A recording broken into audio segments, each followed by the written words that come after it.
Alléluia. Que le nom de Dieu soit béni. Nous allons prier, bien-aimés de l'Éternel. Seigneur, merci pour ce temps que tu nous donnes, ce jour, le 4e, Seigneur, du genre de cette semaine spirituelle de la conférence internationale de la puissance de la croix. Éternel, tu as permis, Seigneur, que les Nessom, c'est-à-dire les travailleurs, oui, de ton Église, puissent se retrouver en ce début de soirée pour te rendre un culte des plus agréables.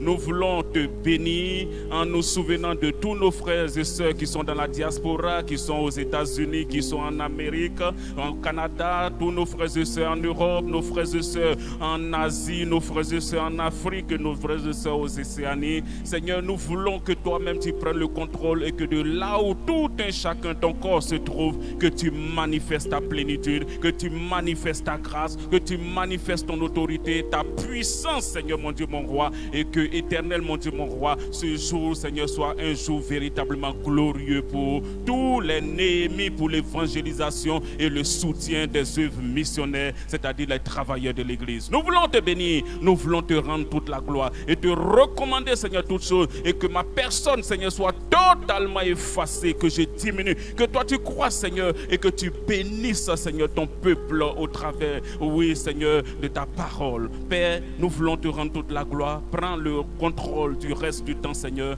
et que la gloire, Seigneur, te soit rendue au nom de Jésus-Christ. Amen. Acclamons le Seigneur, bien-aimé. Que Dieu nous bénisse. On va se rasseoir dans la présence du Seigneur.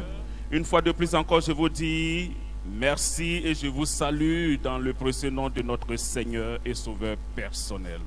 Jésus-Christ est le Dieu vivant. Jésus-Christ est le Dieu qui nous a aimés. Jésus-Christ est le Dieu qui a accepté de se sacrifier à la croix de Golgotha pour nous. Il est le Dieu fidèle, il est le Dieu qui nous a bénis, bien-aimés de l'Éternel. Il nous a fait cette grâce de pouvoir avoir quelque chose à faire sous les cieux, alléluia. Le travail qu'il nous a donné, c'est une bénédiction. Ce n'est pas le métier, ce n'est pas le fait d'être pilote, ce n'est pas le fait d'être enseignant, ce n'est pas le fait d'être forgeron ou artisan ou quoi que ce soit qui prime, mais c'est le fait, bien-aimés de l'Éternel, de faire véritablement bien, d'aimer ce que nous faisons. C'est ce qui va faire la différence dans la vie des Nessom, c'est-à-dire dans la vie des travailleurs en Côte d'Ivoire, en Afrique et dans tout le monde entier. Alléluia. Bien-aimés de l'Éternel, notre conférence en ce soir a pour thème, comme nous le disons tantôt depuis le début de cette semaine, travailleurs. Si nous le laissons faire, alléluia, travailleurs, si nous le laissons faire. C'est pourquoi nous allons prendre la parole de Dieu dans le livre de Jean, chapitre 11, verset 48. Nous allons lire même à partir du verset 47.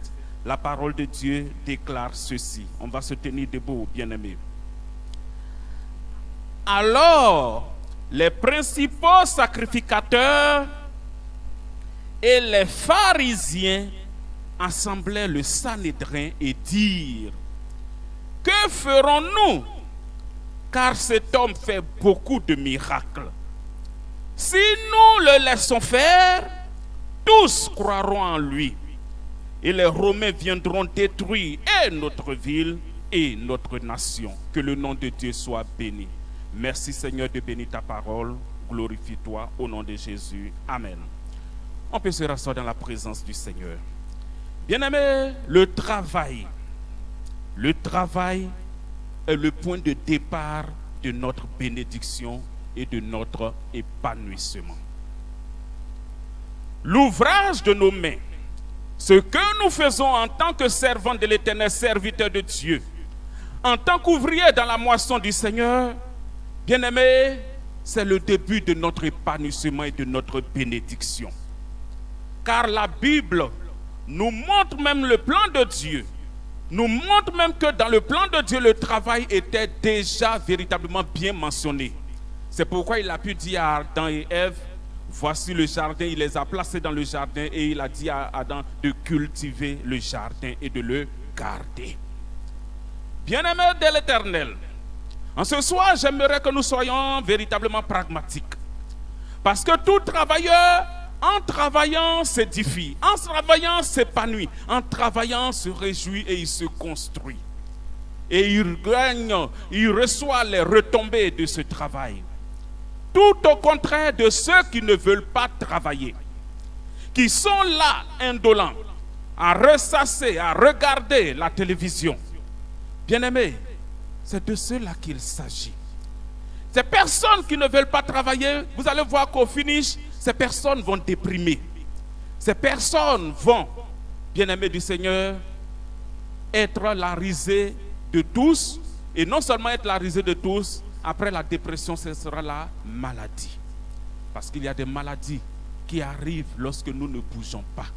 Parce que si tu manges, et que tu n'arrives pas à te mouvoir ou à pouvoir t'épanouir en faisant quoi que ce soit d'autre, bien-aimé de l'Éternel, sache que ce ne sera pas véritablement bon pour toi. C'est pourquoi Agé 2, verset 4 peut le dire, il faudrait que nous puissions retrousser les manches, nos manches pour travailler, car c'est la bénédiction que Dieu veut pour nous. Et si nous sommes là en ce soir, quel que soit le travail que nous faisons, dans l'œuvre séculaire comme dans la présence du Seigneur, tous nous sommes des travailleurs dans sa présence. Nous sommes les travailleurs en puissance dans la présence du roi de gloire. Et il nous a rachetés et il nous a menés dans sa présence pour nous parfaire. Et aujourd'hui, bien-aimés de l'Éternel, il nous dit, si nous le laissons faire, si nous pouvons, si et seulement si nous pouvons laisser faire le Seigneur dans notre vie, comme les anciens en Israël, les Juifs le disaient, beaucoup de choses allaient se passer.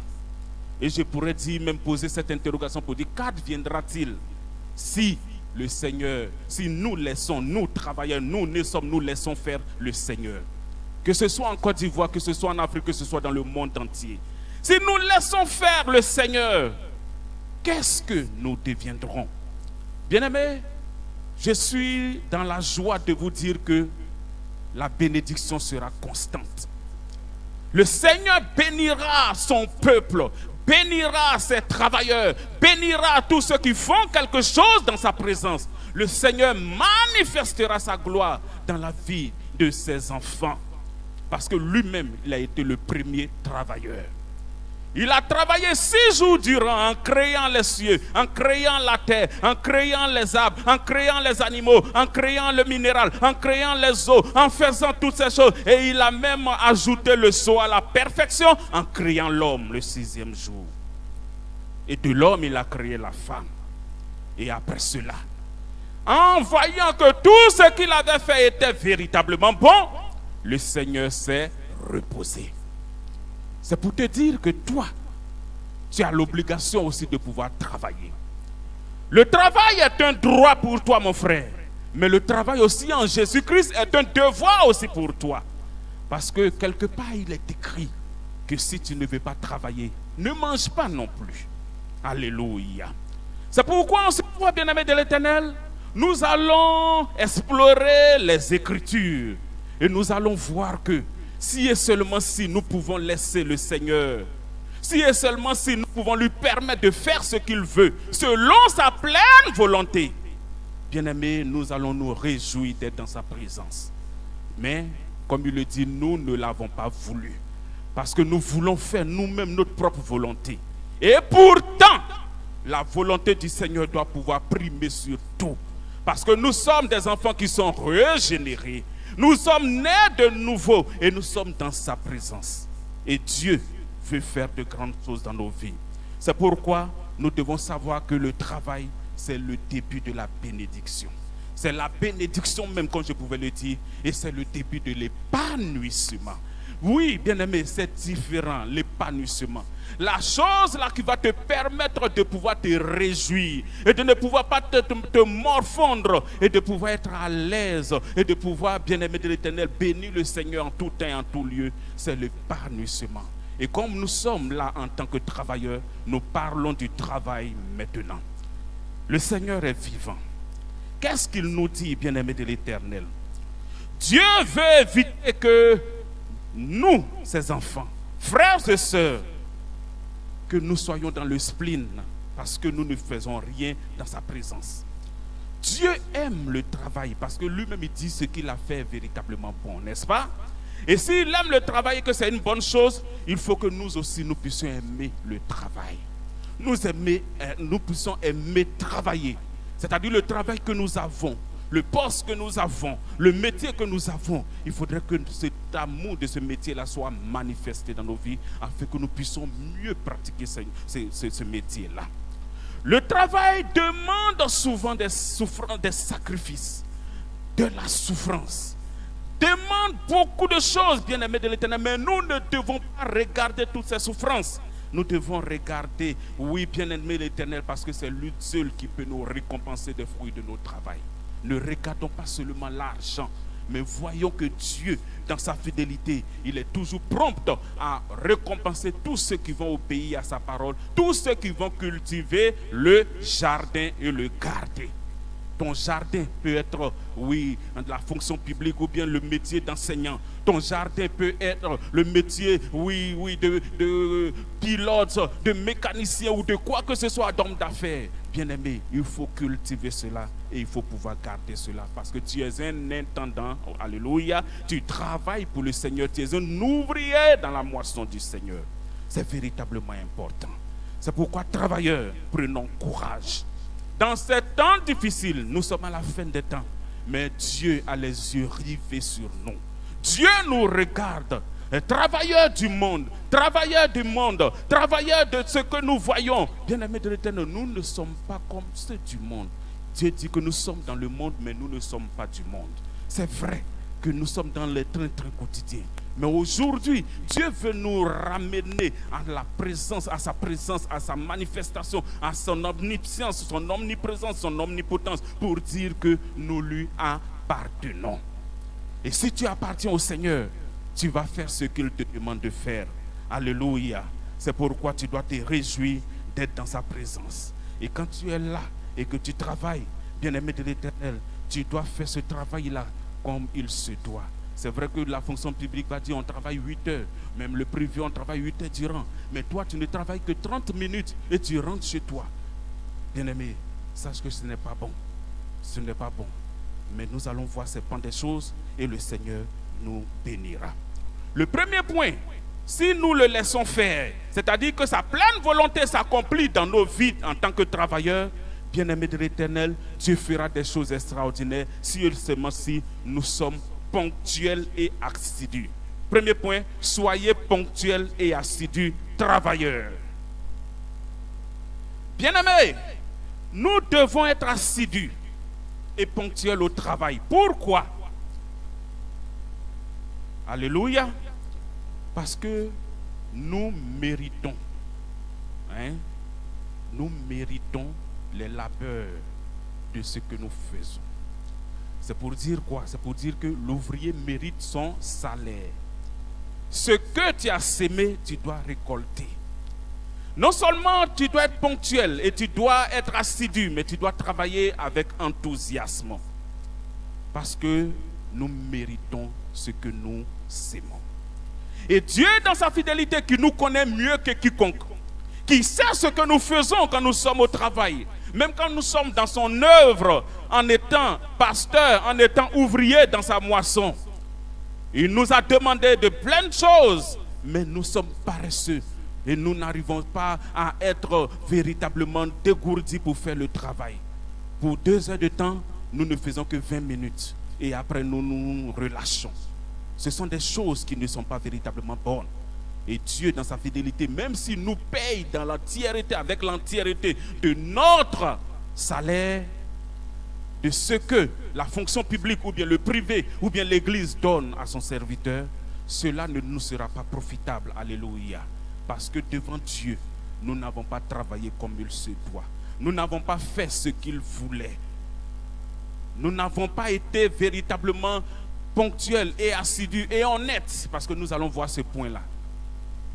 Le travail commence à 7h30. Toi, tu te rends au travail à 9h ou à 11h.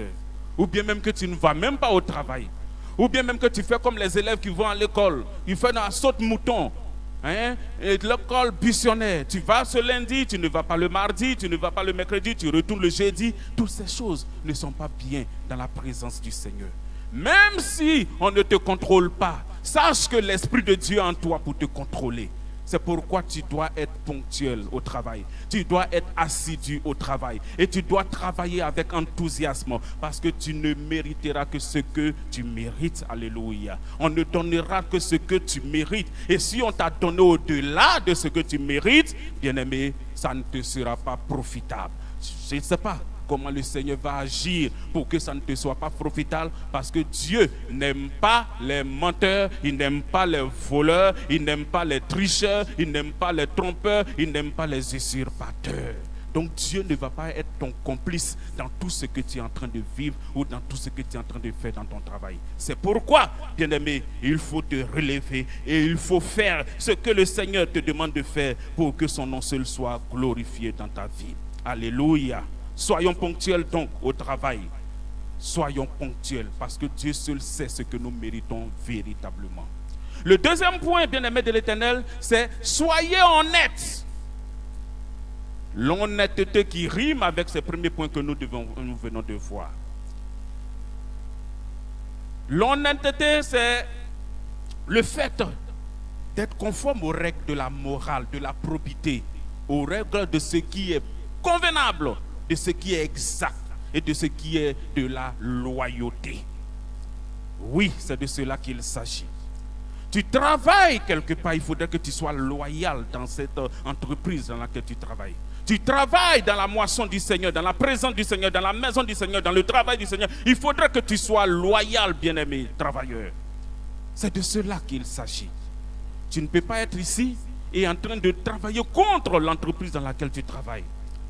Proverbe 11, verset 1 le dit. Oui, on va lire cette parole. Proverbe 11, verset 15 le dit. La balance force est en horreur à l'Éternel. Bien-aimé, la balance force, c'est-à-dire le commerçant qui est en train de commercer et qui truque sa balance, comme tout ce que nous voyons dans les boutiques pour vendre au détail les quantités de riz ou bien de l'huile ou bien de quoi que ce soit au marché, bien-aimé de l'Éternel, et pourtant leurs balances sont plombées. Bien-aimé, ce n'est pas l'homme que tu voles, mais c'est l'Éternel que tu es en train de voler. Ça, c'est le manque d'honnêteté. Et Dieu n'aime pas cela. Alléluia. C'est pour nous dire quoi, bien-aimés? C'est pour nous dire qu'il y a un prix à payer pour être honnête. Il y a un prix à payer. Il faudrait que nous décidions d'être honnêtes. Il faudrait que nous acceptons la mort à nous-mêmes. Il faudrait que nous acceptions de marcher par l'esprit. Il faudrait que nous acceptions de renoncer à nous-mêmes. Il faudrait que nous fuyions le péché pour que nous puissions avoir cette grandeur, cette probité morale, que nous puissions être honnêtes dans la présence du Seigneur. C'est véritablement important pour nous, travailleurs de Jésus-Christ, travailleurs dans la présence du Seigneur. Nous que Dieu a donné, à qui Dieu a donné cette grâce de pouvoir travailler. Bien-aimés, c'est vraiment important de pouvoir être honnête. N'hésitons pas à payer ce prix-là. N'hésitons pas à payer ce prix parce que tôt ou tard, la bénédiction du Seigneur viendra. Tôt ou tard, Dieu manifestera sa gloire si tu es véritablement honnête dans ton travail. C'est pourquoi il faudrait que nous puissions honorer le Seigneur au travers de nos vies, au travers de la droiture, et nous savons que nous serons toujours récompensés tôt ou tard. C'est vraiment important en tant que travailleurs. Nous ne devons pas être ceux qui sont des roublards, faire des business, voler les paquets de rames dans l'entreprise, aller prendre les jetons pour venir faire quoi que ce soit et venir faire même des offrandes avec. Nous ne devons pas être de ceux qui sont là, qui s'adonnent au droit de cuissage, qui donnent des notes par complaisance, qui font des choses qui ne glorifient pas le Seigneur. Il faudrait que nous soyons honnêtes. Soyons honnêtes. Soyez honnêtes, bien-aimés de l'Éternel. Dans tout ce que nous entreprenons, partout où nous sommes, soyez honnêtes. Même dans l'œuvre du Seigneur, ne mentons pas aux fidèles. Alléluia. Parlons de la part du Seigneur. Montrons-leur la vérité et le Seigneur fera de grandes choses dans nos vies. Que le nom de Dieu soit béni. Le troisième point, c'est la fidélité. Soyez fidèles, bien-aimés de l'Éternel. La fidélité, c'est être constant dans l'attachement à Jésus-Christ. Oui, nous avons dit que Seigneur, nous t'aimons et que nous avons foi en toi. Notre foi ne doit pas pouvoir vaciller, mais la constance va permettre à ce que nous soyons fidèles, qu'il pleuve, qu'il neige, qu'il fasse chaud, qu'il fasse froid, qu'il y ait à manger, qu'il n'en y ait pas, bien-aimés de l'Éternel, nous devons demeurer fidèles dans la présence du Seigneur. Dieu aime ses enfants qui sont fidèles. Il dit dans sa parole que le juste vivra par la foi. Alléluia. Et la foi donne le mot fidèle. C'est pourquoi, bien-aimés de l'Éternel, regardons véritablement au Seigneur et ne nous laissons ébranler par quoi que ce soit. La maturité est pour nous travailleurs. La maturité spirituelle, l'amour de Dieu doivent pouvoir nous donner de pouvoir être fidèles dans la présence du Seigneur. Parce que Dieu a fait de grandes choses. C'est la vérité, la fidélité, la loyauté que nous exerçons dans nos lieux de service. Ne disons pas que c'est pour les démons ou bien c'est pour ceux qui ne sont pas convertis que nous faisons ceci, que nous faisons cela. Non, que tu travailles pour un patron qui ne connaît pas le Seigneur, qui ne connaît pas le Seigneur, c'est Dieu que tu es en train d'adorer. Alléluia. Tout ce que tu fais là, ce n'est pas pour cet homme, mais c'est pour Dieu. C'est pourquoi soyons fidèles. Et Daniel 6, verset 4 peut dire cela. Mais ils ne purent trouver aucune chose à reprendre parce qu'il était fidèle et qu'on n'apercevait chez lui ni faute ni rien de mauvais. Ça c'est dans le livre de Daniel, Daniel chapitre 6 verset 4. Voilà, bien-aimé de l'Éternel, la fidélité. Daniel était très sérieux dans son travail, très consciencieux dans son travail. Parce qu'il travaillait, n'est-ce pas? Lui et ses amis, ils travaillaient. Et tous les reproches que les gens ont pu coller sur son dos, bien-aimé de l'Éternel, après avoir vérifié toutes ces choses, Dieu dit qu'il ne put trouver aucune chose à reprendre parce qu'il était fidèle. Est-ce que nous sommes fidèles? Si Dieu vient ou bien quelqu'un vient pour nous ressasser, pour sonder nos cœurs, est-ce qu'il va nous trouver fidèles actuellement? Bien-aimé, le Seigneur est encore vivant. Nous pouvons encore revenir à lui. Nous pouvons encore retourner à lui. À cause de cela, Daniel a eu une très grande promotion. Alléluia. Et la bénédiction de l'Éternel l'a accompagné tout au long de sa vie. C'est vraiment important d'être fidèle. La fidélité nous donne la capacité de pouvoir recueillir, de pouvoir permettre à ce que des bénédictions ou de les bénédictions véritablement glorieuses puissent échoir dans nos vies. Donc c'est véritablement grand. Cette année, pas cette année, mais à partir de maintenant et dans ces temps modernes, c'est une vertu que le Seigneur cherche. Surtout dans l'église de Dieu, surtout dans la vie de ses enfants, de ses servantes, de ses serviteurs, des naissons, des travailleurs. La fidélité est une bonne chose. Parce que voici, nous sommes dans ce temps de pandémie. Depuis que la pandémie est arrivée, beaucoup de travailleurs ont utilisé ce prétexte-là pour ne plus véritablement faire ce que le Seigneur leur demande. L'évangélisation, même où ils sont, envoyer un SMS quelque part, ils ne peuvent pas le faire. Même les offrandes, ils ne peuvent pas le faire. Beaucoup de choses, beaucoup ont baissé les bras. Non, c'est vrai que l'église bâtiment était fermée. Mais l'église de Jésus-Christ n'a pas été fermée. Parce que l'église c'est toi, l'église c'est moi. Et à l'intérieur de nous, le Christ manifeste sa puissance et sa gloire. C'est pourquoi tant que nos bouches ne sont pas bâillonnées, nous pouvons parler, nous voulons provoquer. Tant que nos mains ne sont pas, oui, bien-aimées, croisées, nous pouvons envoyer des messages, nous pouvons appeler, nous pouvons visiter. C'est vraiment important, bien-aimés de l'Éternel.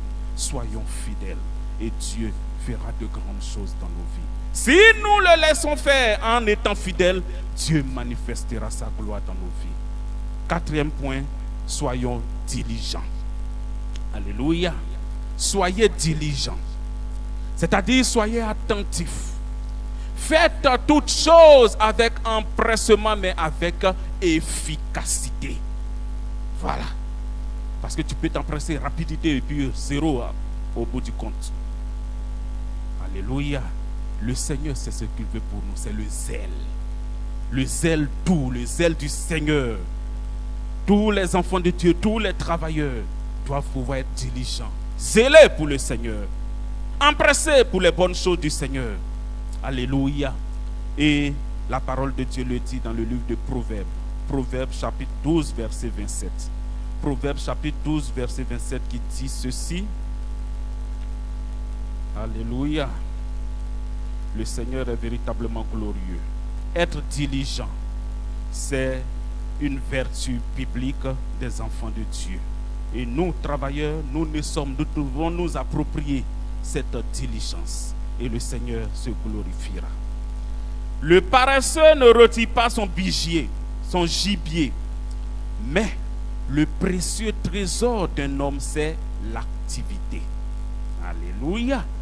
Donc quand un homme est en pleine activité, c'est un trésor pour cette personne-là. C'est véritablement bon. Parce que quelque chose qui n'est pas en activité va s'atrophier, va se rouiller. Et même à l'école primaire, on le dit, et je crois au secondaire aussi, un muscle qui ne travaille pas s'atrophie. Alléluia. C'est pourquoi nous devons pouvoir travailler, travailleurs. Néhémie pour l'évangélisation et le soutien des œuvres missionnaires. Nous devons pouvoir être diligents pour bénir le Seigneur au travers de notre travail. Même si c'est un travail qui est bénévole, cela nous sera profitable. Quand nous sommes là et que nous faisons quelque chose qui peut aider une autre personne, bien-aimé de l'Éternel, c'est le Seigneur qui se glorifie ainsi. Parce que moralement, quand tu sais que tu as aidé une personne et que cette personne est dans la joie, toi aussi ça te fait chaud au cœur, ça te donne de la joie. Et ça aussi, ce sont des récompenses et ce sont des bénédictions pour nous. Nous devons pouvoir travailler partout où nous nous trouvons. Nous devons pouvoir bénir le Seigneur partout où nous sommes. Le travail que nous faisons, peu importe, bien-aimé de l'Éternel, le Seigneur nous a aimés et il nous a donné de pouvoir faire ce travail-là. C'est pourquoi laissons faire le Seigneur pleinement sa volonté dans nos vies. Laissons faire le Seigneur parce qu'il n'a pas encore dit son dernier mot. Certainement depuis des années, nous sommes à la même étape. Nous n'arrivons pas à évoluer et nous sommes là en train de murmurer. Mais sachons que il faille que nous laissons faire le Seigneur pour que les choses puissent décoller. Et pour laisser faire le Seigneur, je l'ai dit tantôt, c'est laisser l'œuvre de la croix se manifester dans ta vie. Laisser Dieu te briser, te brocarder, laisser Dieu te dépouiller, d'enlever ta volonté. Pas que lui-même va enlever cette volonté, non, c'est toi qui dois jeter ta volonté. Parce qu'il a dit, comme Jean-Baptiste pouvait le dire, il faut que moi je diminue pour que lui croisse. Si tu diminues et que le Seigneur croit au travers de ta vie, assurément les choses changeront. Parce que notre Dieu est le Dieu vivant et il est le Dieu, il est le premier-né, il est la tête et c'est lui qui fait des choses merveilleuses dans nos vies. Que son nom soit béni. Ayons donc du zèle et non de la paresse. Servez le Seigneur comme l'apôtre Paul le dit dans Romains chapitre 12 verset 11. Bien-aimés, même quand nous regardons, quand nous prenons la parole, à peu près tous les travailleurs, tous les serviteurs de Dieu, les prophètes et les sacrificateurs que le Seigneur a pris, c'était des personnes qui étaient en plein ouvrage. Ils travaillaient, ils faisaient des choses. Amos était cultivateur, celui-là était ceci, celui-là était cela. Même l'apôtre Paul, il était un tisserand, n'est-ce pas? Jésus-Christ même, il était charpentier. Il travaillait et puis le Seigneur a fait ces choses. Toi aussi, sache que Dieu a son plan pour toi. Il faut que tu travailles parce que lui, il a travaillé en premier lieu. C'est pourquoi, bien-aimé, il faudrait que nous nous réjouissons parce que Dieu aime le travail. Et si tu travailles, sache que tu es en train d'adorer Dieu. Parce que cultiver, c'est-à-dire adorer, c'est-à-dire faire ces choses. Quand on dit on vient au culte, on vient adorer. Donc si tu cultives ton jardin, tu cultives ton travail, c'est que tu es en train d'adorer ton Dieu. Alléluia. Et nous voyons que l'apôtre Paul même l'a dit dans 1 Corinthiens, chapitre 15, verset 10, il dit, j'ai travaillé plus que tous. Alléluia. C'est véritablement bon le travail. Donc Néhémie pour l'évangélisation et le soutien des œuvres missionnaires, sachez que nous devons travailler. Travailler dans la moisson, travailler au plan spirituel, dans le travail divin. Travailler aussi dans le travail séculier, c'est-à-dire dans le monde, et amener tous ces retombées dans la présence du Seigneur. Le 5e point, bien-aimé de l'Éternel, c'est de faites la part des choses. C'est vrai que nous travaillons. Mais est-ce que entre le travail et puis nos vies spirituelles, notre vie, c'est-à-dire comment les activités spirituelles, est-ce que nous faisons la part des choses? Bien-aimé, c'est important de pouvoir faire la part des choses. Parce que l'exemple de Marthe et de Marie, les sœurs de Lazare, ou Marthe même, et disait, oh le Seigneur, ne te plaît plus pas, Marie est là, elle ne vient pas m'aider. Et Jésus-Christ lui a dit, Marthe, Marthe, tu te morfonds, tu te plains pour peu de choses. Marie a choisi la bonne part. Pas que Matt n'ait rien fait de bon, non, ou a perdu son temps. Mais c'est pour dire que nous devons pouvoir discerner les choses. Le temps du Seigneur, le temps de l'adoration, de la communion fraternelle et le temps du travail. Alléluia. Beaucoup même de nos vies, de nos frères, de nos sœurs travailleurs, ils ont renversé les choses. Alléluia. Mais le Seigneur, dans sa fidélité, veut glorifier son nom. C'est pourquoi nous devons apprendre à discerner et apprendre à faire la part des choses. La communion avec Jésus-Christ et le travail séculier. Et cela, Dieu nous permet de faire cela. Et quand nous prenons Matthieu chapitre 6, verset 33, le verset nous dit ceci. Cherchez premièrement le royaume de Dieu et sa justice, et toutes ces choses vous seront données par-dessus tout. C'est Jésus-Christ qui disait cela. Lui-même Dieu, il est venu, il a dit à ses contemporains, ceux qui étaient avec lui, qui vivaient dans son temps, cherchez premièrement. S'il dit premièrement, c'est qu'il y a un deuxièmement, c'est qu'il y a un troisièmement, c'est qu'il y a un quatrième, cinquième, c'est jusqu'à toutes ces choses. Mais la première des choses que nous devons faire, nous devons chercher. Alléluia, Dieu l'a dit. La première des choses, oh bien-aimé de l'Éternel, c'est le royaume des cieux. Le royaume de Dieu, c'est la parole du Seigneur, l'enseignement de Dieu que nous, travailleurs, nous devons chercher. Nous devons chercher cela. Le travail séculier que nous faisons ne doit pas primer sur l'enseignement des paroles divines. Le travail séculier que nous faisons ne doit pas nous empêcher de prier, d'adorer Dieu, d'être avec Dieu de façon constante. Le travail séculier ne doit pas nous empêcher de venir dans sa présence pour l'adorer. Néhémie, source de vie. Néhémie pour l'évangélisation et le soutien des œuvres missionnaires. Le travail séculier ne doit pas nous empêcher d'évangéliser. Au contraire, là où nous sommes, il faudrait que nous évangélisions. Alléluia. C'est vraiment important pour nous. Beaucoup de travailleurs et beaucoup de personnes ont renversé la tendance. Les premières choses qu'elles font ou bien qu'ils font, c'est leur loisir. Ils aiment papaner, écouter la musique, faire ceci, aller dans les maquis, aller boire. Et ensuite, ils font leur travail. Et en dernier lieu, si et seulement s'il y a une petite place, c'est là qu'ils vont chercher le Seigneur pour prier ou bien pour méditer la parole. Il faudrait que nous puissions inverser la tendance. Premièrement, le royaume des cieux et sa justice. Il faudrait que ce soit là. Parce qu'au temps de Jésus, Jésus-Christ même avait fait cette remarque. Il a vu des gens qui ne cherchaient pas Dieu, qui cherchaient eux-mêmes leur propre embonpoint. Et ensuite, ils faisaient autre chose. Mais cela, ce n'est pas bon. Cherchons premièrement le royaume des cieux et sa justice. Et Dieu fera encore de grandes choses. Parce que si tu inverses la tendance, que tu mets les loisirs, tu mets ton travail séculier à la place de la première place, tu seras perdant au finish. Parce que tu auras besoin, ce dont toi-même tu as véritablement besoin, tu n'auras pas ces choses. Parce que c'est Jésus-Christ qui a la capacité de donner ces choses. Il dit qu'on ne se moque pas de Dieu. Ce qu'un homme aura sémé, il le moissonnera aussi. Donc Néhémie, travailleur du monde entier, au Canada, en France, en Italie, au Japon, en Afrique du Sud. Tu es concerné par cette chose. Mets Dieu à la première place. Cherche-le davantage. Et lorsqu'il se laissera trouver par toi, assurément, ton Dieu sera ton ami et il te parlera. Il te susurrera les choses. Il te conseillera. Il te dira des choses. Et lorsque tu agiras, tu verras que beaucoup d'agitation. Tu as eu beaucoup d'agitation, tu n'as pas eu assez de résultats, mais quand le Seigneur se lève pour toi, assurément, les choses deviennent véritablement faciles. C'est vraiment important, bien-aimé. Le psaume 127, verset 1 aussi le dit. Si l'Éternel ne bâtit la maison, ceux qui bâtissent travaillent en vain. Oh, bien-aimé de l'Éternel, vous voyez, si l'Éternel ne bâtit, ceux qui bâtissent travaillent en vain. Ils ont de la force pour bâtir. Ils ont de l'intelligence pour faire des choses. Mais si Dieu n'est pas dedans, tout ce qu'ils font là, c'est vain. C'est pourquoi Dieu te dit, bien-aimé de l'Éternel, que c'est lui, le Seigneur, qui est notre partenaire dans tout ce que nous faisons. Dans le travail que nous faisons, Dieu veut être notre partenaire. Que ce soit la cordonnerie, que ce soit la chanson, que ce soit même la maçonnerie, que ce soit l'enseignement. Dieu veut faire ces choses. Il veut être notre partenaire. Il veut bâtir avec nous. Il ne veut pas que nous seuls, nous allions faire et que nous revenions ici pour dire, ah Seigneur, non, bien-aimé de l'Éternel. Il est en nous ou bien il n'est pas en nous? Il est en nous. Invitons-le Demandons-lui de nous aider à faire ce travail. Bien-aimé de l'Éternel, c'est ce que le Seigneur veut. C'est lui qui est favorable pour nous. C'est pourquoi nous devons nous réjouir d'avoir un tel partenaire, le Seigneur, le Dieu créateur des cieux et de la terre. Bien-aimé, Dieu nous aime.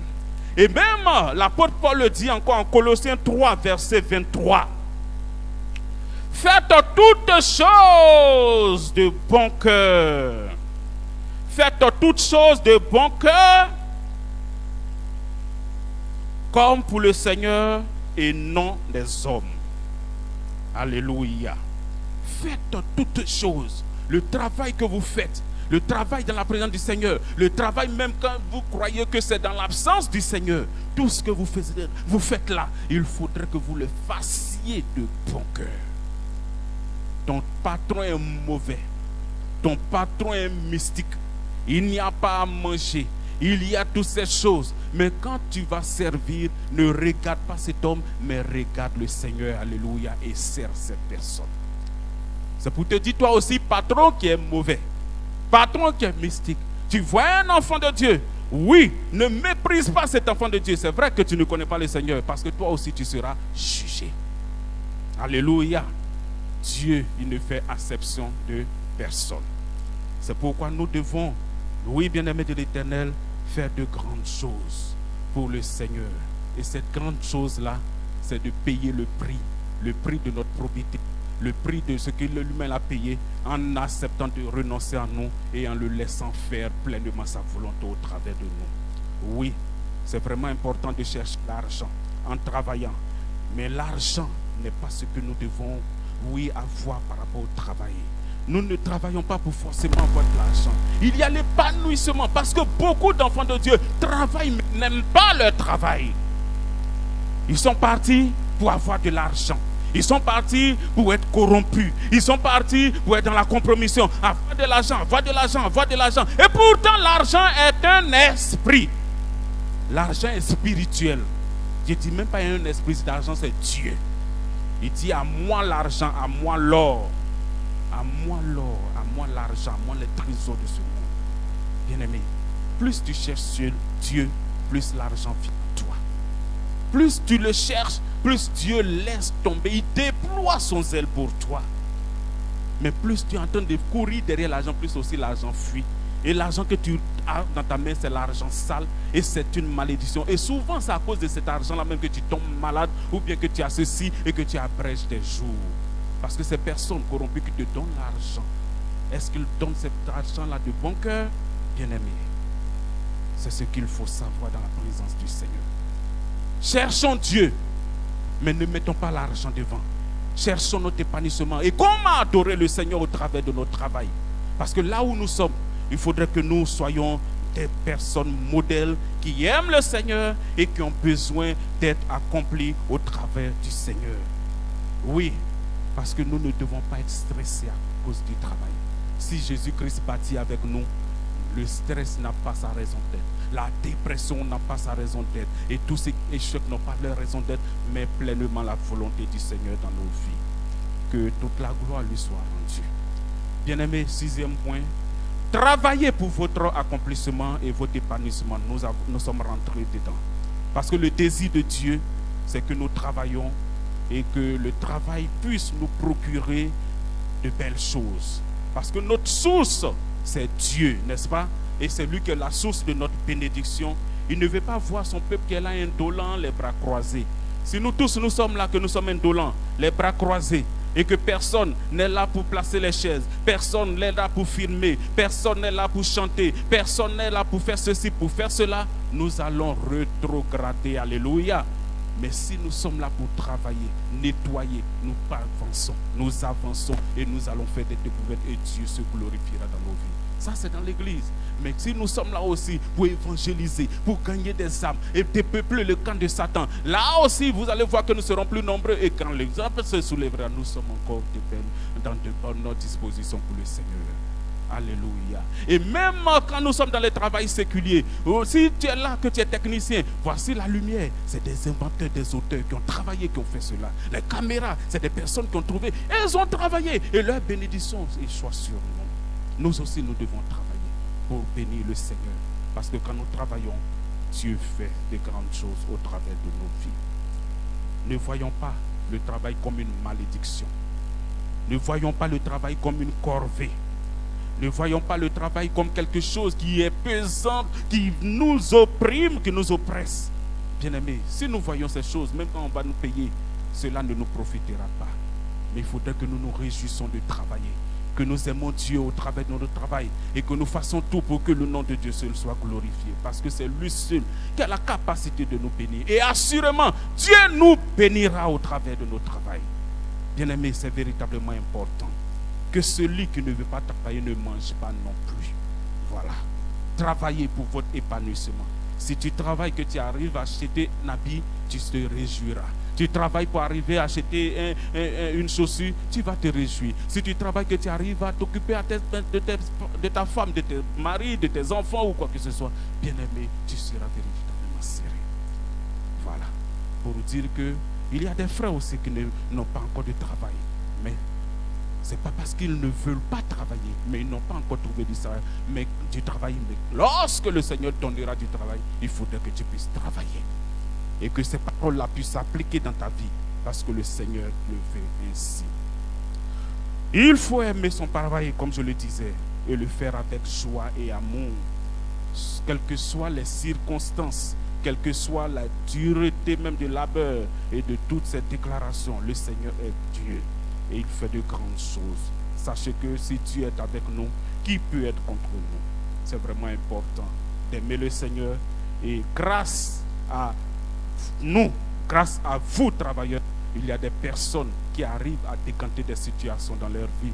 Parce que c'est vrai, tu travailles, mais à cause du fait que tu travailles, des personnes autour de toi, dans ton entourage, sont bénies. Alléluia. Sont bénis parce que tu peux les aider dans des situations, décanter des situations. C'est ce que le Seigneur veut pour nous. Et si tu ne travailles pas, tu vas toujours vivre aux dépens des autres, toujours tendre les mains. Ce n'est pas bon. Bien-aimé, il faut que tes 10 doigts-là arrivent à faire quelque chose. C'est vrai que ces 10 doigts, mais ta tête aussi, parce que c'est la pensée, et puis ton ventre, et tes pieds, et tout ton corps, pouvoir faire ces choses pour célébrer et bénir le Seigneur. Dieu veut le faire en cette Pentecôte 2020. Le 7e point, il faut décider d'être des lumières, être la lumière dans vos lieux de travail. Hein? La lumière, le sel. Parce que tu ne peux pas être dans un lieu où tu travailles et on ne sait pas que Jésus-Christ est en toi. Bien-aimé, Dieu veut que nous travaillions pour nous préoccuper de son œuvre. Ne regardons pas les salaires, mais bénissons le Seigneur dans l'endroit où nous sommes. Évangélisons, parlons de lui. Et au travers de notre comportement, que ces personnes qui sont là, qui nous regardent, la nuée de témoins qui nous regardent, puissent dire assurément c'est une bonne chose de suivre le Seigneur. Que nous soyons des modèles. Et que par notre vie, ces personnes aspirent à pouvoir te donner aussi à Christ. Parce que le Seigneur est fidèle dans sa parole. Et il le dit dans Ecclésiaste chapitre 9. Tout ce que ta main trouve à faire avec la force, fais-le. Car il n'y a ni œuvre, ni pensée, ni science, ni sagesse dans les séjours de mort où tu vas. Ecclésiaste chapitre 9, verset 10. Bien-aimés, la récompense, quand nous sommes dans nos lieux de service et que nous déployons Jésus-Christ, c'est que Dieu s'en charge, il se charge de notre récompense. Oui, plus nous travaillons, plus nous sommes bénis. Plus nous parlons de Dieu, plus nous sommes bénis. Et dans nos lieux de service, notre présence, oh bien-aimé de l'Éternel, doit pouvoir donner du goût, comme le sel donne la saveur à la sauce. On dit qu'on allume une lampe, on ne met pas cette lampe sous le boisseau, mais on la met en l'air pour qu'elle puisse éclairer. Toi aussi, là où tu es, il faille que tu puisses éclairer dès maintenant. Longtemps, tu as éteint cette lumière, mais maintenant, travailleur, il faut te lever et que ta lumière brille, alléluia, dans les ténèbres. Nous ne devons pas regarder le travail comme autre chose, plus que comme une opportunité de la part de Dieu. Quand nous travaillons, c'est une opportunité que Dieu nous donne de pouvoir nous réjouir. Parce que Dieu veut qu'au travail, au travers de ce travail, nous puissions progresser, aller de l'avant. C'est vraiment important. Nous devons pas être de ceux qui murmurent dans nos lieux de service, même à l'église. Nous ronchonnons, nous rechignons, nous pleurons, nous sommes enclins à colporter de fausses nouvelles, des ragots sur les frères, des ragots sur les sœurs. Nous sommes les premiers à nous plaindre. Nous critiquons nos patrons. Non, bien-aimés de l'Éternel, les collègues. Vous, travailleurs de Jésus-Christ, vous ne devez pas faire partie de ces lots-là. Ces sous-groupes pour critiquer les patrons, pour critiquer les collègues, pour colporter des mauvaises nouvelles, ou bien des ragots, ou bien des fausses nouvelles. Bien-aimés de l'Éternel, il faut que vous quittiez dans cet état d'esprit. Oui, le laxisme, le droit de cuissage, la corruption, l'avancement, je veux avancer, donc je suis obligé de coucher avec mon patron, ou bien coucher avec ma patronne, ou bien faire ceci, bien aimé, pour pouvoir avancer. Ça aussi, il faut abolir ces choses. On veut faire le business, parce que ma soeur a fait ceci, moi aussi, il fallait que je fasse cela aussi, la même chose, bien aimé. Ça, c'est la convoitise. Mon frère a fait ceci, je dois aussi faire cela. Bien aimé, si nous regardons les choses comme ça, vous allez voir que quand nous allons entreprendre, ça ne marchera pas, parce que Dieu sait que ce n'est pas avec une bonne disposition d'esprit que nous accomplissons ces choses. Et pourtant, nous tous là, nous professons que nous avons le même et unique Dieu, notre Père. Donc celui qui est notre Père à tous, s'il bénit un de ses enfants, pourquoi est-ce que les frères doivent être jaloux, doivent se fâcher? Bien aimé, nous n'avons pas le droit de nous fâcher. Nous ne devons pas demander à Dieu pourquoi tu as béni tel et tu m'as laissé. Non. De la même manière, nous n'avons pas les mêmes visages. De la même manière, nous n'avons pas les mêmes yeux. De la même manière, nous n'avons pas les mêmes noms. De la même manière, nous n'avons pas les mêmes dates de naissance ou quoi que ce soit. C'est de cette même manière que Dieu nous visitera dans la diversité et comme il veut, quand il veut et que partout il faudra. Bien-aimé, sachant que si toi tu as une saison de mangue, l'avocatier est quelque part, alléluia. Le palmier est quelque part, le cacaoyer est quelque part, le manguier est quelque part. Chacun a sa saison. C'est vrai que de tout cela, il y en a qui ont les mêmes saisons, mais sache que comme arbre fruitier, chacun a sa saison pour bénir le Seigneur. Toi aussi, Dieu te visitera. Si seulement tu meurs à toi et que tu laisses faire le Seigneur dans ta vie, Dieu fera de grandes choses. C'est pourquoi bénis le Seigneur. Il faut bénir le Seigneur. Il faut être le sel de la terre, le sel de la terre, le sel dans ton travail. Il faut que Jésus-Christ soit proclamé et que l'Éternel soit glorifié. Bien-aimé, ta présence va permettre d'équilibrer l'entreprise. C'est vrai, ils vont dire, ah, c'est eux qui font tous ces micmacs pour que l'entreprise évolue. Ils ne savent pas que c'est à cause de toi que Dieu fait grâce. Dieu fait grâce. Parce qu'il dit, si une seule personne est juste, lui Dieu, il considère cet endroit comme juste. Alléluia. À cause de toi, Dieu peut faire grâce. Même si l'entreprise est en train de battre de l'aile, à cause de toi, Dieu fait grâce. C'est pourquoi si tu as ce Jésus qui est tout, ce Jésus qui est amour, ce Jésus qui est crémeux, il faut pouvoir partager Jésus. Il faut parler de Jésus. C'est pourquoi j'ai dit Néhémie pour l'évangélisation et le soutien des œuvres missionnaires. Bien aimé, c'est vraiment important. Le dernier point que nous allons voir, c'est le 8e. Il faut servir le Seigneur convenablement. Servez le Seigneur convenablement selon sa volonté. Et aujourd'hui, nous allons parler de nos offrandes et de nos dîmes. Et nous prenons encore ce pan de cette situation de pandémie due au Covid-19. Bien-aimés, depuis 2 mois, 3 mois, beaucoup de travailleurs ont disparu de la circulation. Et pourtant, ils sont en ville. Beaucoup de travailleurs ne viennent plus à l'église parce que s'ils viennent à l'église, ils ne vont pas faire des offrandes.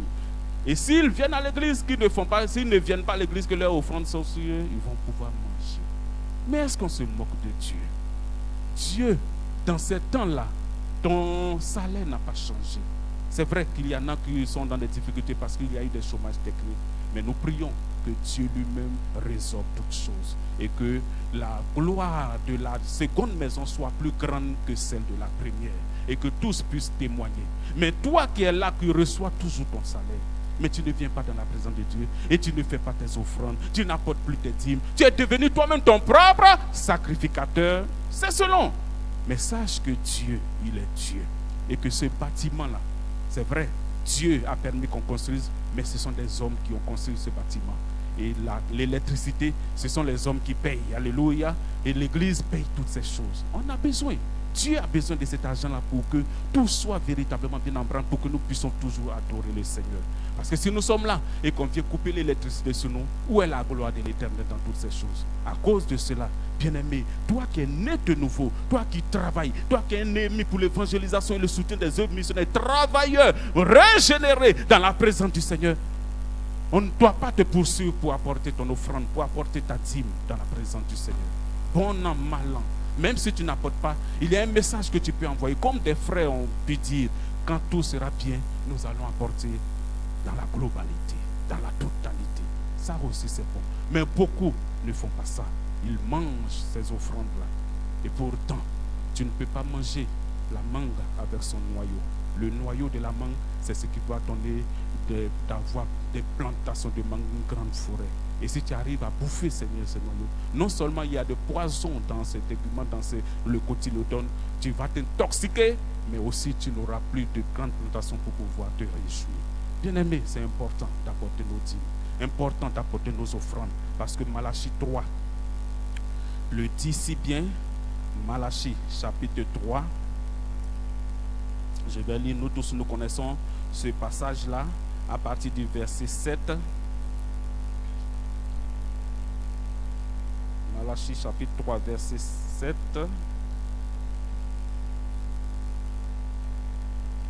Dit ceci: depuis le temps de vos pères, vous vous êtes écartés de mes ordonnances, vous ne les avez point observées. Revenez à moi et je reviendrai à vous, dit l'Éternel des armées. Et vous dites, en quoi devons-nous revenir? Et Dieu dit, un homme trompe-t-il Dieu? Car vous me trompez. Et vous dites, en quoi t'avons-nous trompé? Dit, dans les dîmes et dans les offrandes. Vous êtes frappés par la malédiction et vous me trompez, la nation tout entière. Bien-aimés, c'est la parole du Seigneur. Ici, c'est la dîme. Mais quand nous prenons le Nouveau Testament, Dieu dit de faire part à tous ceux qui vous enseignent la parole de Dieu, tous vos biens, n'est-ce pas? Bien-aimés, c'est pourquoi nous devons véritablement aimer le Seigneur et obéir, et l'aimer, la soumission, l'obéissance pour glorifier le nom de Dieu. Dieu est fidèle. C'est vrai que quand nous travaillons, les retombées de notre travail, nous devons pouvoir nous occuper de nos familles, de nos femmes, de nos maris, de nos enfants, de tous nos parents et de même l'Église, soutenir les œuvres. Mais n'oublions pas de donner la part du Seigneur. Comme Jésus qui pouvait dire, donner à César ce qui est à César et donner à Dieu ce qui est à Dieu. C'est important d'apporter nos dîmes, c'est important d'apporter nos offrandes, c'est important de soutenir l'œuvre missionnaire. Tu ne peux pas l'évangéliser, tu es là dans la droite ligne de pouvoir donner ta participation pour que des personnes puissent évangéliser dans les contrées reculées. Ça aussi c'est vraiment important. Tu ne peux pas aller faire ceci, tu as besoin de donner ton argent pour que nous bâtissons le temps. Ça aussi c'est important. Ne dis pas que ce sont les autres. Dans l'église, qui a un peu d'argent, c'est Jésus-Christ. Pas un peu. Qui a toute l'argent, c'est Jésus-Christ. Mais celui qui a un peu d'argent, ce sont les travailleurs. Alléluia. Et nous sommes là pour que ensemble nous puissions bâtir de grandes choses dans la présence du Seigneur. Donc, cette année 2020, quand tout ira bien, il faudrait que nous soyons ensemble. Que tu sois en Europe, que tu sois en Amérique, que tu sois partout dans la diaspora, toi qui te reconnais de la présence du Seigneur, par rapport à la présence du Seigneur, et vous qui êtes à la maison, qui nous suivez, vous autres aussi, vous êtes interpellés pour qu'ensemble, nous mettons nos mains à la pâte pour pouvoir bâtir l'œuvre du Seigneur, soutenir l'œuvre du Seigneur, faire ce que le Seigneur veut, faire ce que le Seigneur nous demande pour que le nom de Dieu soit glorifié. On ne se moque pas de Dieu. Ce qu'un homme aura sémé, il le moissonnera aussi. Sémons ce que le Seigneur nous demande de s'aimer. Ce que nous devons s'aimer en ce soir, de là où nous nous trouvons, c'est de laisser faire le Seigneur toutes choses dans nos vies. S'il laisse faire, si nous le laissons faire le Seigneur, si les travailleurs laissent faire le Seigneur, il y aura des personnes qui vont dire oui, si nous le laissons faire, ceux-là, ils viendront faire ceci. La jalousie sera grande, la peur sera grande et toutes ces choses seront grandes. Mais nous savons que nous avons pleinement fait la volonté du Seigneur et nous nous réjouirons avec le Seigneur. Dieu pourra nous dire, entre dans la joie de ton maître, bon et fidèle serviteur, entre dans la joie de ton maître. Alléluia. Mais dehors tous les chiens, et il y aura des graissements des dents. Moi, j'ose croire que tous les nés sommes, tous les travailleurs que nous sommes, nous ne serons pas rejetés par le Seigneur. Mais nous allons adorer Dieu, faire l'évangélisation, soutenir l'œuvre et nous allons apporter nos offrandes. Et nous allons faire ce que le Seigneur nous demande. Écoutez la voix de l'Esprit avant d'entreprendre quoi que ce soit. Ne rien faire par esprit de dispute, par esprit de jalousie, par esprit de convoitise, par toutes ces choses. Ne rien faire, ne pas aller même vendre certainement nos enfants pour dire il faut te marier forcément ou bien il faut aller te prostituer pour envoyer de l'argent. Toutes ces choses, nous allons laisser toutes ces choses tomber. Et nous devons les laisser tomber. Parce que Dieu, dans sa fidélité, s'il nous a créés, il sait ce qu'il est en train de faire. Il dit les oiseaux du ciel ne sèment ni ne moissonnent, mais ils arrivent à manger. Alléluia. À plus forte raison, toi qui l'as créé à son image, et tu le connais, bien-aimé de l'Éternel, sache que Dieu doit faire de grandes choses dans ta vie. Dieu veut faire de grandes choses dans ta vie. Le Seigneur veut manifester sa gloire dans ta vie. Le Seigneur veut remplir ton cœur de gratitude. Il veut remplir ton cœur de bénédiction. Il veut remplir ta vie. Mais nous ne l'avons pas voulu. Parce que Ésaïe, chapitre 30, verset 15 le dit. Ainsi a parlé le Seigneur l'Éternel. C'est dans le calme et le repos que sera votre salut. Et c'est dans la tranquillité et la confiance que sera votre force. Mais vous ne l'avez pas voulu. Voulons, bien-aimés de l'Éternel, vous n'avez pas voulu. Laissons le Seigneur faire. Aimons ce que le Seigneur fait dans nos vies. Laissons-nous briser par le Seigneur. Laissons-nous brocarder par le Seigneur. Laissons le Seigneur nous terrasser. Laissons le Seigneur nous enlever tout ce qui nous suit, tout ce qui nous empêche d'avancer en eau profonde avec lui. Il va élaguer ce qui nous empêche d'avancer. C'est son travail pour nous. Parce que il le dit que nous ne prenons pas son nom en vain dans les 10 commandements. Si tu as pris le nom de Jésus-Christ, il faut que tu sois un témoin vivant de Jésus-Christ. Il ne faudrait pas que les gens se moquent de toi à cause de Jésus-Christ. Et pourtant, c'est lui qui est le Dieu qui est assis sur les lieux élevés. C'est lui qui a la capacité de t'élever et c'est lui qui veut faire de grandes choses dans ta vie. C'est pourquoi, bien-aimé de l'Éternel, bénis le nom de ton Dieu et accepte le brisement. Et comme nous sommes là et nous sommes enseignés depuis longtemps, tout ce que le Seigneur prend, il brise d'abord avant de bénir. Donc laisse-toi briser pour entrer dans ta bénédiction, pour entrer dans des méandres de la splendeur de ton Dieu. Parce que le Christ, c'est vrai que nous le connaissons, mais nous ne l'avons pas encore connu dans toute sa splendeur. Pour le connaître, laissons-nous. Lui-même nous dit, venez à moi, vous tous qui êtes fatigués et chargés, et vous, je vous donnerai du repos. Travailleurs, longtemps nous nous sommes agités, longtemps nous nous sommes débattus, longtemps nous avons voulu faire nos propres volontés pour avancer. Mais je crois que maintenant nous sommes fatigués. Laissons le Seigneur se glorifier. Abandonnons-nous entre ses mains. Laissons Dieu faire ce qu'il doit faire parce qu'il est Dieu. Laissons-le agir dans nos vies, nous façonner comme il se doit, pour que nous ne soyons pas des menteurs, des roublards dans nos lieux de service, pour que nous ne le trompions plus, pour que nous ayons la capacité de pouvoir prier pour des personnes et que ces personnes soient guéries en tant que serviteurs de Dieu, pour que Dieu lui-même fasse de grandes choses dans nos vies. Alléluia, alléluia, alléluia. Nous allons nous tenir debout et nous allons prier ainsi.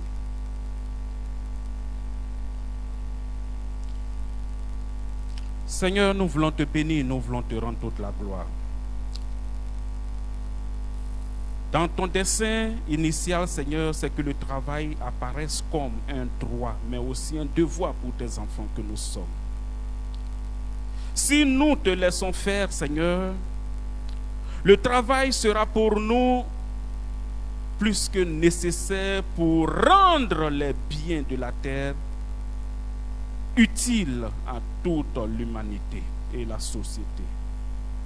Et nous savons que nous serons bénis dans notre travail malgré les difficultés et les contraintes que nous subissons. C'est pourquoi en ce soir, Éternel, nous sommes là dans ta présence, Seigneur, pour entendre, Seigneur, la splendeur de ta parole. Et voici, Seigneur, ton peuple qui est là, languissant devant toi. Ce que je te demande, ô Éternel, mon Dieu, mon roi, c'est de bénir tes enfants, de bénir les travailleurs, de bénir les nés-sommes, en Côte d'Ivoire et dans le monde entier, dans la diaspora, tous ceux qui entendent cette parole qui nous suivent.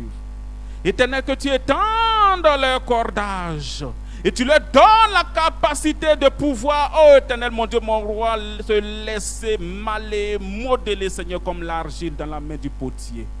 C'est toi qui es le potier et nous sommes l'argile. Éternel, c'est toi qui as la capacité de nous libérer de toutes choses. Nous voulons, Seigneur, que ta volonté pleine, Seigneur, soit manifestée dans nos vies. Car tu as dit que nous sommes heureux pourvu que nous mettions ta parole en pratique. Voici les travailleurs qui sont là, languissant devant toi. Éternel, ce que nous te demandons, c'est de faire des choses extraordinaires. De continuer, Seigneur, à travailler dans leur vie, afin qu'ils soient des témoins vivants, des témoins actifs, Seigneur, pour la gloire de ton nom, pour le rayonnement de ton évangile ici-bas. Que tu puisses nous utiliser, Seigneur, pour évangéliser. Que tu puisses nous utiliser, Seigneur, pour soutenir les œuvres missionnaires, Seigneur. Que tu puisses nous tous utiliser, Éternel, mon Dieu, mon roi, pour faire, Seigneur, miséricorde. Oui, Seigneur, parce que toi-même, tu l'as fait pour nous. Nous bénissons ton nom en cette Pentecôte 2020, dans cette conférence internationale, la puissance de la croix, Seigneur. Éternel, que l'œuvre de la croix, Seigneur, puisse faire son œuvre dans la vie de tout un chacun d'entre nous, Seigneur. Et que, après cette Pentecôte, Seigneur, que nous marchions, Seigneur, en nouveauté de vie, en sainteté de vie, et que nous puissions être des instruments indispensables et efficaces à ta gloire. Père, pour notre part, nous sommes que des vermisseaux. Mais ce que nous te demandons, c'est de permettre à ce que ta volonté seule s'accomplisse. Non pas la volonté d'un homme, non pas la volonté d'un esprit, non pas la volonté de quiconque, mais que toi seul, Seigneur, à partir d'aujourd'hui, que tu sois devant nous, Seigneur, pour nous guider sur le chemin étroit. Père, nous voulons te bénir, te rendre toute la gloire. Nous voulons te dire merci. Nous voulons te célébrer. Nous voulons te magnifier parce que, Seigneur, tu le fais ici. Au nom de Jésus-Christ. Amen. Que Dieu nous bénisse. Alléluia. Que Dieu nous bénisse.